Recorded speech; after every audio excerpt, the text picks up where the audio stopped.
Good morning, everybody, and welcome to the Rangers Review Morning Briefing for Tuesday, the 20th of August. I'm Derek Clark, and I'm joined this morning by Joshua Barry. How's it going, Joshua? Good, Derek. Good to be with you, as ever. It's been a while. Yeah, it has been a while. Yeah, absolutely. But yeah, good to have you on, and good to be back in the chair as well. It was good to be on yesterday. Did the Q&A yesterday as well. Loads of questions fired in, so as expected. But yeah, enjoyable to be back on talking all things Rangers. Right, before we get stuck into this morning's show, there's plenty to talk about. Just wanted to give a special mention to a former Ranger who sadly passed away recently. Many may not remember him, but he was a player that spent 4 seasons at Rangers in the 50s, joined in 1957. John Curry is his name. So he's been laid to rest today, and a little they're having a little meet over at Busby Hotel later on this afternoon. But yeah, he's going to be laid to rest wearing his Rangers tie given to him by the club back in 1957. Yeah, John Curry is his name. He was on the books at Rangers for a number of seasons, never quite made the breakthrough, but was a regular in the reserves. And yeah, a sad loss. So condolences to the Curry family, his friends and family. And hopefully it's a nice gathering later on today. Right, let's move on to the Rangers news, Joshua, and it's we'll start off with some off-field issues at the moment. Chris had a story on the website. Go and check it out, folks, about the return to Ibrox, and Rangers appear now to be on track to return to Ibrox by the end of next month. It's after the final shipment of steel needed to complete the delayed renovation works in the Copeland Road stand was delivered on schedule. Now, we know that Chairman John Bennett said it was an aspirational achievement to be back in at Ibrox by the end of September. But this is good news, Joshua. The sooner Rangers are back there, the better. Fingers crossed that the construction workers can crack on and the team can get back in there as soon as possible.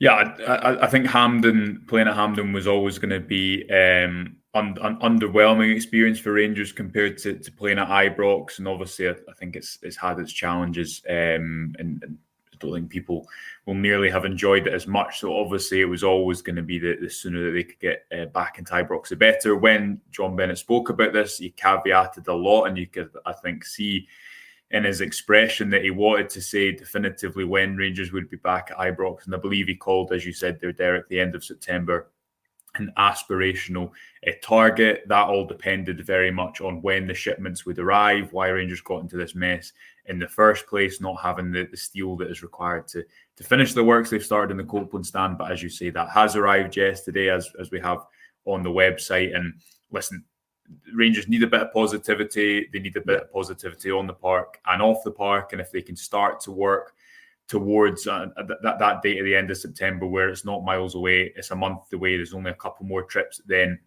for people to go to Hampden, then the perspective starts to look a little bit better, because they need to get back there as soon as possible. And I even think when you heard Philippe Clement speak about it recently, he said the lines that no, will never be home, kind of utilised the analogy of a second home. He's had to make the best of it. Fans that have been going there have had to make the best of it, but it's not going to be a comparable experience to what Rangers can try to do and try to turn their home stadium into this season. So on track. We'll see what happens over the case in the course of the next month. But that news is probably a little bit of positivity in a summer that's needed it, even if it's it's just in response to a situation that has been a negative this summer.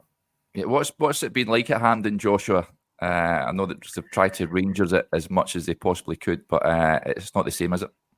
Yeah, and I think a lot of fans have tried to generate an atmosphere. Obviously, a lot depends on the football that's on the park. The big thing about Hampden is always, and this isn't exclusive to when Rangers play there, but it's when Scotland play there, it's in cup finals, cup semi-finals. I always feel as sitting there in the press box is right in the middle, but you just feel that everyone is really far away. And that's not a particularly new thing to state about Hampden.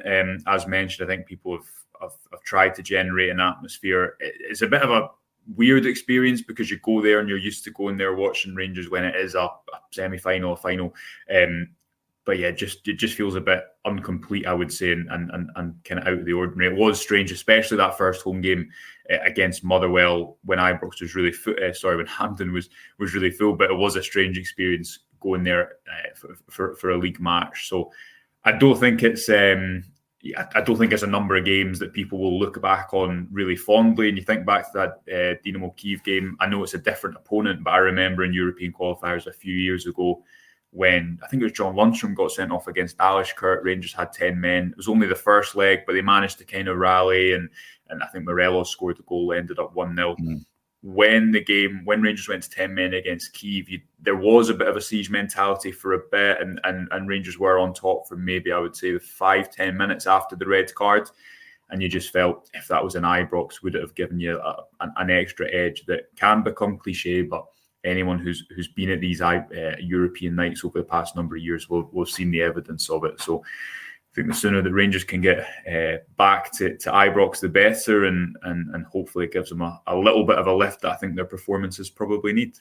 Yeah, well, the Dundee game in the Premier Sports Cup quarter-finals will take place at Hampden. If Rangers are successful in that game, then they will be back at Hampden for the semis and hopefully the final as they look to retain the trophy. That game against Dundee will take place the weekend of the 21st or the 22nd of September. So, one for your diaries, folks. Another bit of news, and it's a real pity we have to report on this over the weekend. Sickening scenes outside at Hampden prior to the game, in which the St Johnstone SLO was assaulted and robbed of a drum outside the ground, and Rangers have issued indefinite bans to 4 supporters in response to that. A Rangers spokesperson confirmed yesterday. It says Rangers can confirm it's issued indefinite bans to 4 individuals as inquiries continue following the incident outside Hampden Park on Saturday. Rangers has reached out to the St Johnstone employee to check on their well-being and to apologise on behalf of the club. We abhor and condemn all incidents like this in the strongest terms and continue to support Police Scotland with their ongoing investigation. Police Scotland say a 22-year-old man has been arrested and charged in connection with the incident, and 2 more arrests have been made following a separate disturbance that erupted shortly after that initial event as well. Not the sort of stuff you want to see, Joshua. Guys like this have got no place following Rangers for me. I'm pleased that the club have came out with these bans. I hope it's a very lengthy bans at that, an absolutely disgraceful thing to witness before the game on Saturday, and I hope not to see anything like that ever again. Yeah, no, I think indefinite. You need to be strong with these things, don't you? The St Johnstone SLO, she put a tweet out yesterday, I think, which was good to hear. But it's you say you don't want to see something like that at a football ground. It's so far away. That statement feels so like such an understatement when someone is literally there doing their job. So I think it was important that whatever football club it is, that you need to get these scenes, this type of behaviour as far away from a football ground as possible, so that people feel safe to go and do their job. So I think it was right that not only that happened, but that it happened really quickly. And obviously that has been the case yesterday that news has come out. Yeah, absolutely. Right, let's move on to on-field issues. A lot of questions coming in about what's happening. Graham Hall with the point says, good morning, lads. Getting really worried about the lack of transfer movement. And a point from Callum ties in with Chris's piece on the website this morning. Go and check it out, folks. The link is in the description below. Any news on Hagi and Cantwell? A number of people were posting that question on the Q&A yesterday, Joshua, as well, about, Hagi was playing for the B team against Blackburn yesterday, of course. We know about the wage situation with regards to him. Cantwell, we know, has asked for a transfer. Nothing has materialised. That's been a good few weeks now since Philip Clement came into that press conference at Birmingham to just give us an idea of the lay of the land and what's happening. They are still Rangers employees. I've got... Something irks with me about Ianis Hagi playing for the B team when Rangers require quality in the final third, Joshua, especially Hagi. Cantwell as well has been paid by Rangers. For me, if they're employees of the club, they should be used and considered for the first team until they depart the building. I know that many will disagree with that. Where do you stand on that?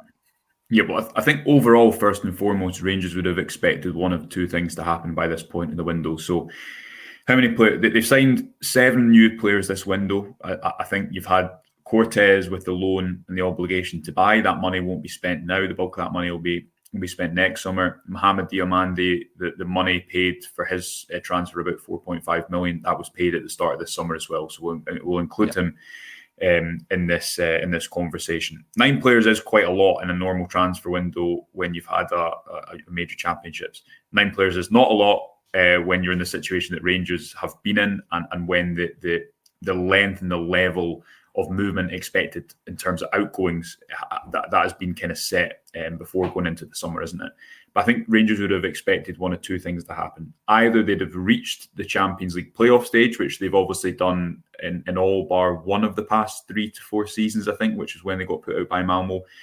Or there would have been more situations like the Connor Goldson situation, where players do take it upon themselves to know that their future isn't clear at the club, that they're not going to hold the same role as they once did or they were brought in to do, and they go out and seek an alternative. And that neither of those two situations have materialised. As you heard with Clement speaking at the press conference last week, he held talks with players before pre-season, and a number of players were told that while they, as he, in the words he put it, he wasn't holding a gun to their head, but he effectively said that they are not part of the project. The important thing to remember in the whole of this summer, and again, this ties into the Ianis Hagi situation, which we'll come back to, is the wages. Rangers' wage bill has been allowed to run out of control because since 2021, 2022, their squad value has dipped.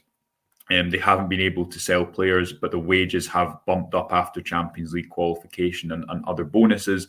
So you then have a situation where the contingency planning in that squad, in that squad cycle over a number of years, doesn't happen. This is why I think the Hagi decision is right, because we know that it is to do with a certain wage clause that will be triggered. Rangers can't make short-term decisions like that. Now, you could say, Derek, that, okay, maybe Hagi helps you get into the Champions League qualifier, and maybe then that money is worth it. But he's not seen as someone at the moment who's part of Clement's plans, so that would be a short-term decision. Now, where I do think Rangers have made some wrong short-term decisions is they've went into the Champions League qualifiers with only one fit number 10 and one fit striker. They've also spent money on a striker in Hamza Gamani who isn't anywhere near ready for first team level. And that is a decision that, on the face of thing, merits criticism, doesn't it? Because that is an easier avenue to say, okay, well, you should have made this better short-term decision to get that Champions League money. But I think those two things are the key points to come back to. Rangers would probably have expected to have reached that Champions League playoff, or had a good chance of doing it, or for there to be more outgoings to free up wages. So that not only are you saving a little bit on fees, but you're saving on the wages that you bring a player in compared to the one who's left, like a Chefty for Borna Barisic, like a Connor Barron for John Lundstrom or Ryan Jack. And that is a sticking point. That is what is holding things up. Rangers have had talks with a number of players, and you look at the speed at which Robin Proper was brought in after Connor Goldson and Václav Černý was brought in after Sam Lammers.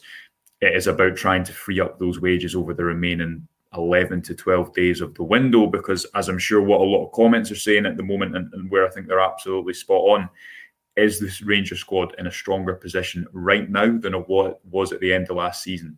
We don't know yet, but I don't think you could say definitively that it is, and that is why people will be concerned approaching September if more significant transfer business does not follow. Yeah, the Hagi situation, I remember a similar scenario happening, and let us know if I'm right or wrong with this one, folks. I remember Michael Ball back in the day. He was a Dick Advocaat signing, and I think Alex McLeish was looking to use him, but it would trigger a wage increase, if I'm not mistaken. But I think they came around the table and came to some sort of compromise, and he was able to contribute to Rangers. And I think was it the Helicopter Sunday season? I'm not too sure, but he did sort of play his part in Alex McLeish's side. But whether the player and the Rangers hierarchy can sit around the table and come to some sort of compromise, who knows? I think the most likely scenario is he moves out the building, but as yet, he's still a Rangers player, playing in the B team, as I mentioned there. Rangers thumped yesterday by Blackburn by 6-2 in that, but he's playing with the kids. And at this moment in time, we know there was a bit of noise surrounding Hagi in Fiorentina a couple of weeks ago. Was reported in Italy he had agreed personal terms, but it's obviously that the Italians have not reached an agreement with Rangers.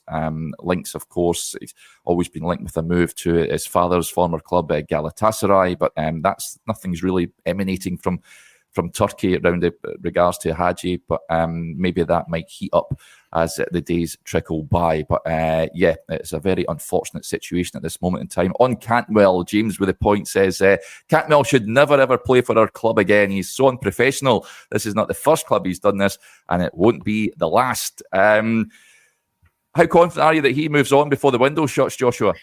Well, that's the question, isn't it? Because you look at that number 10 position, Derek, and you look at the game that Rangers have, the Old Firm game Rangers have in a couple of weeks, and I would not feel very confident if Rangers go in there with Lawrence and Dessers as their front two, as it were. Now, Dessers has started the season well. That's not a slight on him so much, but I think those two players together in that game, we've just seen it before. We've seen it before. I don't think that the energy would be sufficient at the top end of the pitch and the top of the Rangers midfield. Would imagine that you'd maybe push Diamande forward and play Sterling alongside Connor Barron in there. But the Cantwell situation is slightly different because it's not to do with contract. He's obviously a high earner. He came into to Rangers for effectively a free transfer nearly 2 years ago. You do think to a degree how it was come to this so quickly, because Cantwell was someone who there's been a lot of change at Rangers, and that's probably not helped him. He's had injuries, but ultimately I just think when you look at a player, the ones who go and make it, the ones who make the best of their careers are the ones who I think don't use that as an excuse. And Cantwell is now 26. He'll be moving to another club. It remains to be seen where that is. I think he really, at this stage of his career, needed a really good season, a really strong season. And for the first couple of months of this year, Derek, I think under Clement, it looked like that was going to happen. Now, his football isn't as natural a fit for Cantwell, because Cantwell isn't someone who thrives in those kind of big areas under Beale. That the play was a bit slower. He had a lot of freedom. The game was built around him. Suddenly, Clement comes in. He's stationed on the right wing. And he's clearly not been a player that's enjoyed working under Clement that much, because he's asked to leave. And although that conversation took place initially and Clement said he wanted to give him time to cool off, it has persisted throughout the summer.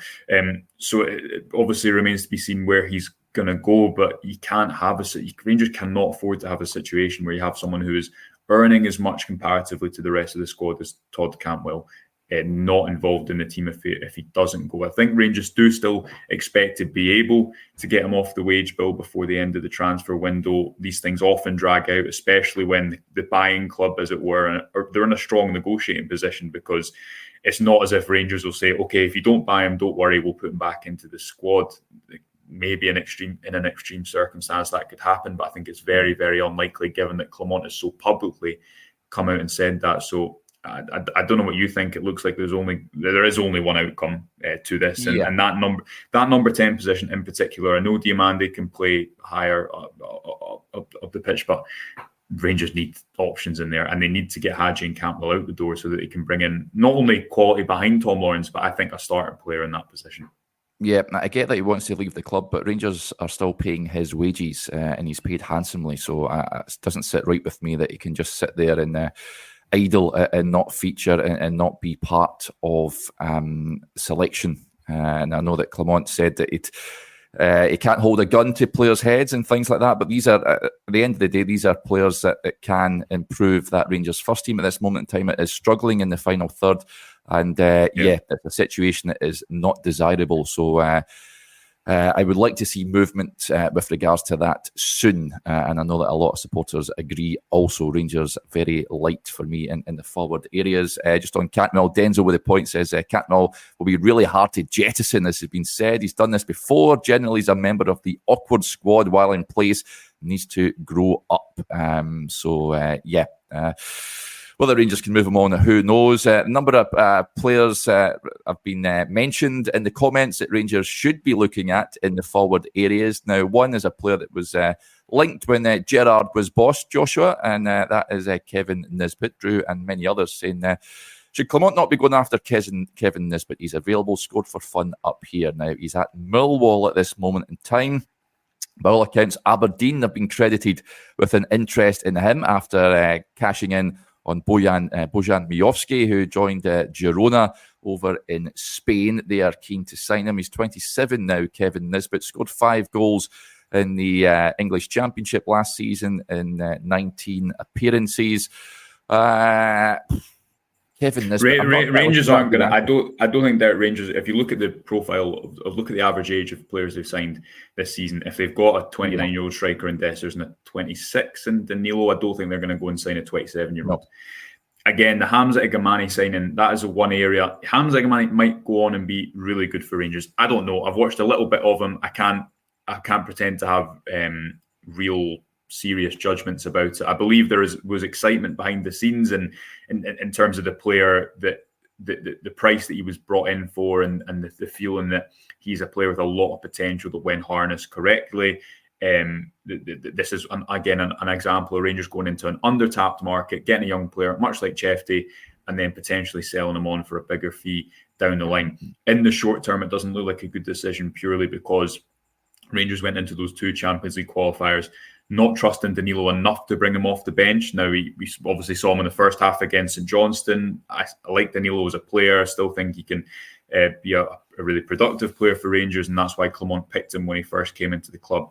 But that is a signing that, in the short term, I think merits some criticism. But you still have 3 players in that position. You still have the possibility of what happens in the remaining 2 weeks of the window. Talk of Abdallah Sima's gone slightly cold again. I know he wasn't in Brighton's squad for the first game, the first Premiership game of the season. And that was always going to be one because of the separation and valuation, how much Brighton would like for him, how much Rangers would be willing to pay, given what his contract situation as well, that was going to rumble on until the end of the window.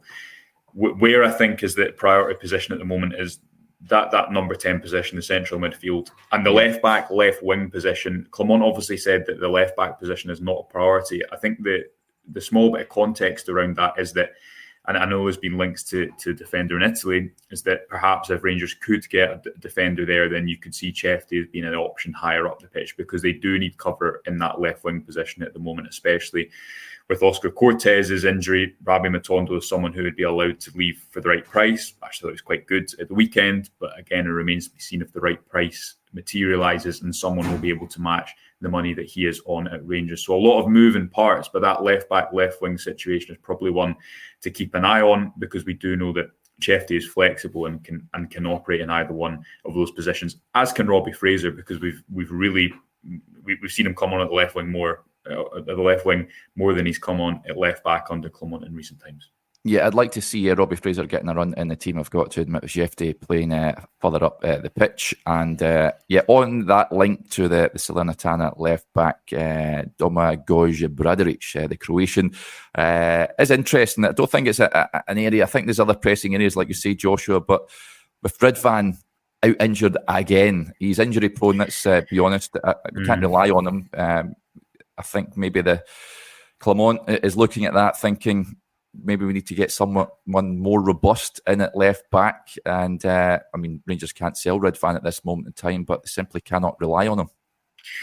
Yeah, he hasn't been able to ever play consistently. And again, he's a player I really like, and he's one of these players that fell into the category of the belief that if you get him in a good pre-season where the style isn't changing, the manager isn't changing, because in his first 2 seasons he's played under 3 different managers, different roles, different training setups. We know that isn't conducive to players who maybe have sensitivities in terms of injuries.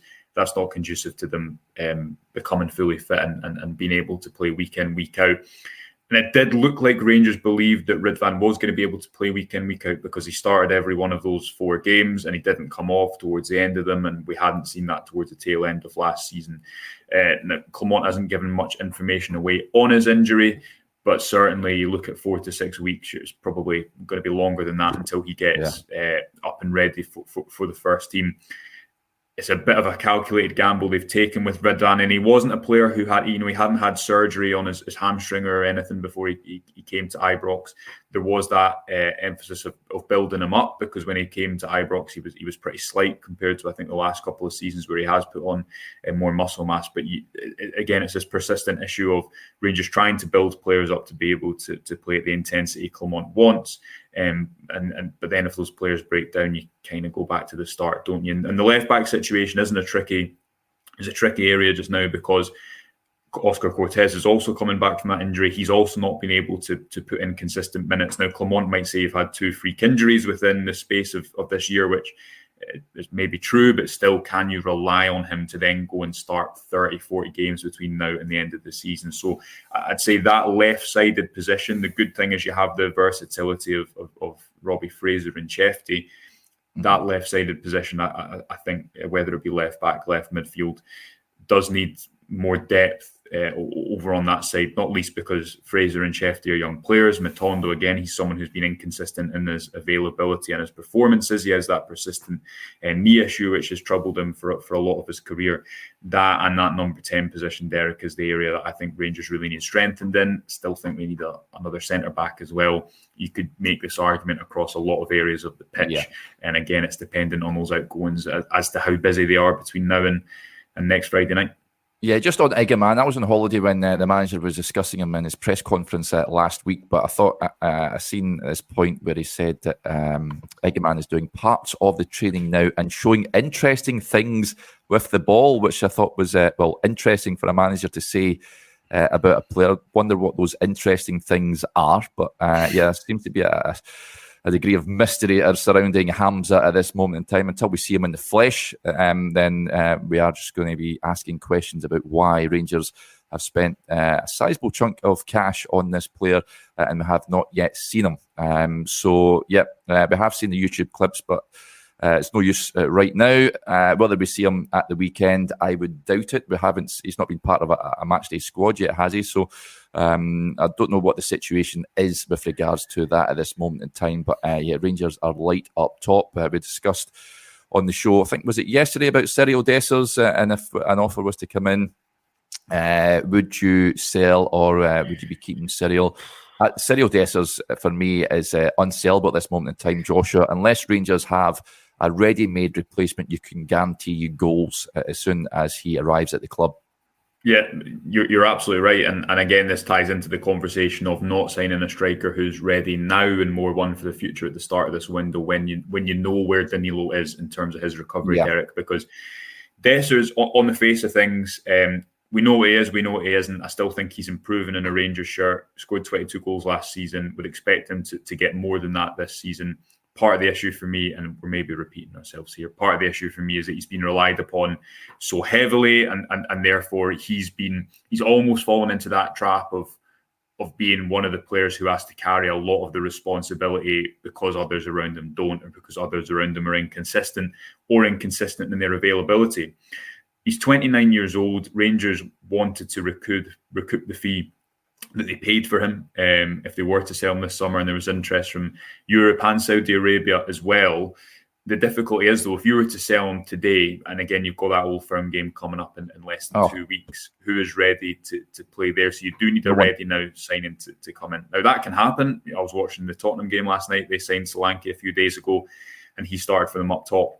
But he knows the league. He probably knows some of the teammates who he's played before. He's done a full pre-season. It's a slightly different situation. So it does just show, I think, where the start of the season has gone for Rangers, that you are mentioning Dessers perhaps being unsellable at the moment, because, again, it would be different if you had Champions League qualifiers and maybe you're trying to get into that competition.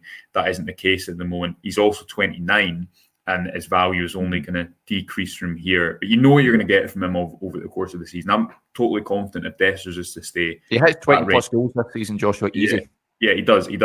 The question is, what does he not give you? And I think there's some discussion about in certain games. I actually thought Rangers looked better at points with Danilo up front on what day was it, Saturday, because he's a better back to goal player. That's not a strength of Dessers. He's not going to hold the ball up that much. He's not good with his back to goal. When you had Danilo in there and you had two wingers who wanted to cut inside and two fullbacks who could go either way, that felt a more natural fit for the type of football that Clement wants to play. But you're right, Derek. He does hit north of 20 goals, I think, if he stays. He just needs more around him, because if you get into a situation where you're just relying on Dessers again, then we saw what happened last season when the team dropped off, when Dessers did have a bit of a dry spell in front of goals. He misses chances like that one away at Ross County. I don't think he can be relied upon to totally carry the team and overperform his expected goals, because he underperformed his expected goals slightly.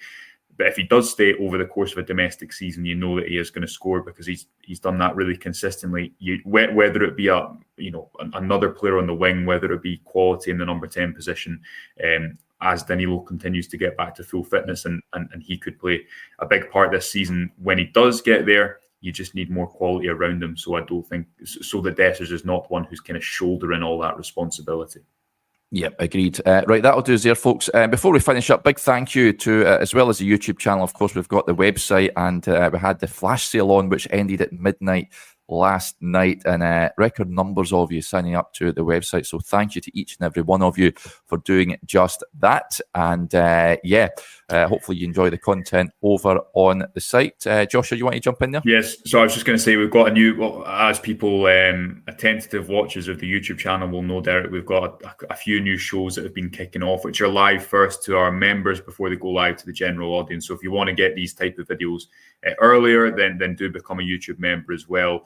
We've got Chris and Stevie with their new show. Myself and Adam, we're going to be recording today. Adam Thornton, good friend of the Rangers Review, are going to be recording our new tactic show every week, where we talk about things that we find interesting and some people find interesting too, such as today we're going to talk about Robin Proper. What type of player is he? What have we seen so far? We're going to talk about Chefty, his signing, what that tells us about Clement's style of play, a few other topics as well. But we're going to be recording that most weeks. That's going to be live to YouTube members first, and then live more generally on YouTube later on in the evening. So that should be with YouTube members about 5 o'clock tonight. If you want to get that at that time, then sign up to the YouTube channel. You need to do that on a desktop, and that's one of a number of videos, extra videos alongside the morning briefing that hopefully people will enjoy. And signing up to the website, as a lot of people have done, gives you that content on the website, gives you a load of written content, but also allows us to continue to do this video content as well. So hopefully, however you want to consume your Rangers content, even when the football isn't great as it is just now, you can do so across a number of different platforms. Yeah, top class. Right, excellent stuff. Thank you to each and every one of you for joining us on the show this morning, as ever. As Joshua says, show to look forward to. Those are the extra members, himself and Adam, a little later on. I'll be back tomorrow, so we hope you can join us then. Until then, enjoy the rest of your Tuesday. Bye for now.